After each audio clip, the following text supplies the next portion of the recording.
สวัสดีท่านผู้ชมที่เคารพเจ้าสวัสดีท่านผู้ชมที่เคารพ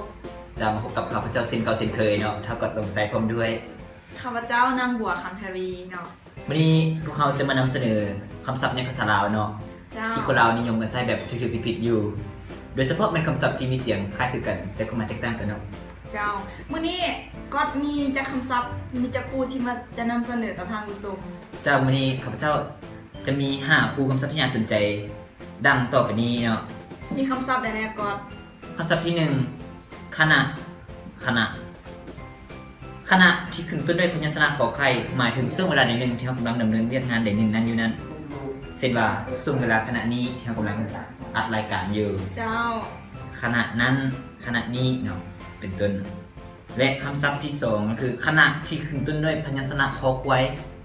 หมายถึงบรรดากลุ่มคนเนาะนับแต่2คนขึ้นไปเจ้าเช่นว่าคณะนำคณะพักหรือแม้กระทั่งคณะศึกษาศาสตร์ที่เรากำลังศึกษาอยู่นี่เนาะเจ้ามาแล้วมาต่อกันเลยกับคำศัพท์คู่ที่2เนาะกับคำศัพท์ที่ว่าแขวงกับแข็งแขวงที่เป็นพยัญชนะควบตัวนี้ก็คือหมายถึงหัวหน่วยการปกครองของชาติซึ่งใช้เป็นคำแทนหน้าของบรรดาชื่อแขวงต่างๆเช่นว่าแขวงเสียงขวางแขวงยิ่งจันทร์แขวงบุรีคำไซและคำศัพท์ที่2ก็คือแข็งแม่นหมายถึงคุณลักษณะที่บ่งบอกถึงความแข็งเช่นว่าวัตถุแข็งแห้งเจ้ามาต่อกันด้วยคู่ที่3ก็เลยนั่นคือก็มาซักกับซักเนาะซักที่ขึ้นต้นด้วยพยัญชนะซอสร้างหมายถึงอาการที่คนเขาซักเนาะอาการซักร่วมซักเจ้านั่นแหละเจ้าและหมายถึงการซักเครื่อง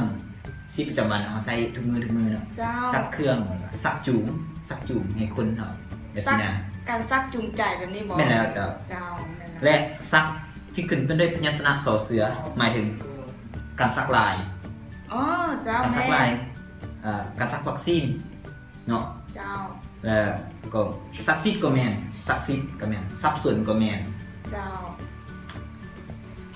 ต่อกันเลยกับคู่ที่4ก็คือซักกับซับบ่ต่างกันเลยเสียงเจ้าแต่ว่ามันต่างกันแน่นอนเนาะก็คือซับตัวนี้แม่นตัวซอสร้างแม่นหมายถึงทรัพย์สินทรัพยากรทรัพย์ซ้อนแล้วก็อีกตัวนึงก็คือทรัพย์พยัญชนะสอเสือเจ้าก็คือหมายถึงคำทรัพย์สนแบบนี้เป็นต้นเนาะมาต่อกันเลยเจ้ามาต่อกันด้วยคู่คำศัพท์สุดท้าย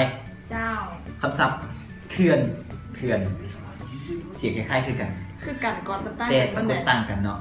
คือคำศัพท์เขื่อนที่ขึ้นต้นด้วยพยัญชนะขอไข่หมายถึงแรงผลิตพลังงานไฟฟ้าเช่นว่าเขื่อนน้ำเงินอยู่ที่ท่าล่างนะและคำศัพท์ที่ขึ้นต้นด้วยพยัญชนะคอควายหมายถึงการเคลื่อนไหวการเน่งตีเรานี่เป็นต้นเนาะเจ้ามาฮอดนี้การนำเสนอ5คู่คำศัพท์ของพวกเราก็ใกล้จะสิ้นสุดลงแล้วก่อนหวังว่าท่านผู้ชมน่าจะได้รับความรู้จากพวกเราบ่หลายกันน้อยและฝากอีกอย่างนึงท่านผู้ชมภาษาลาวเราเป็นภาษาที่สำคัญเนาะสำหรับชาติเราอยากให้คนลาวเรานำใช้ถูกต้องบ่ว่าจะเป็นภาษาเว้าหรือภาษาเขียนก็เช่นกันเจ้ามาแล้วถ้าบรรดาท่านเนาะมีข้อคงสนใจอย่างต่างๆให้กรุณาเนาะคอมเมนต์อยู่ที่กล้องคลิปวิดีโอนี้เจ้าลงนี้เลยถ้าเข้ามาเบิ่งคลิปวิดีโอนี้แล้วถ้ามักให้กดไลค์ถูกใจให้กดแชร์ไปแล้วมาฮอดนี้พวกเราทั้งสองก็ขอกล่าวคำว่าสบายดี